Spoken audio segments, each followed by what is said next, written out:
হযরত Sufian Thawri বলেন যে তুমি দুনিয়ায় যে পরিমাণ হায়াত থাকবা, যে পরিমাণ সময় থাকবা সেই অনুযায়ী কাজ করো। অনুরূপভাবে তুমি আখেরাতে যে পরিমাণ সময় থাকবা সেই অনুযায়ী কাজ করো।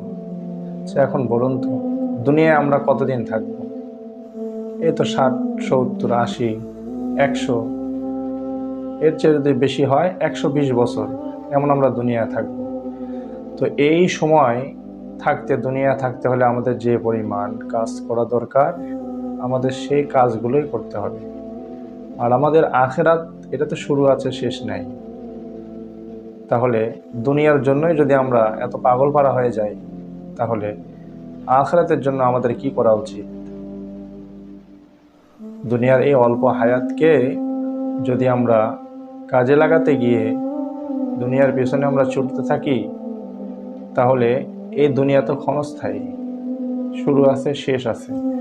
কিন্তু আখিরাতের যে হায়াত আমাদের শুরু হবে, এর তো শুরু আছে কিন্তু শেষ নেই। তাহলে দুনিয়ার জন্যই এত কাজ যদি আমরা করি, তাহলে আখিরাতের জন্য কত কাজ আমাদের করতে হবে। এই জন্য এখনো সময় আছে। আমরা যারা আল্লাহ তাআলা হায়াত দিয়েছেন, বেঁচে আসছি, তো আমাদের এই বিষয়গুলো নিয়ে একটু চিন্তা করা দরকার এবং সেই অনুযায়ী আমাদের কাজ করা দরকার। আল্লাহ রাব্বুল আলামিন সবাইকে তৌফিক দান করুন।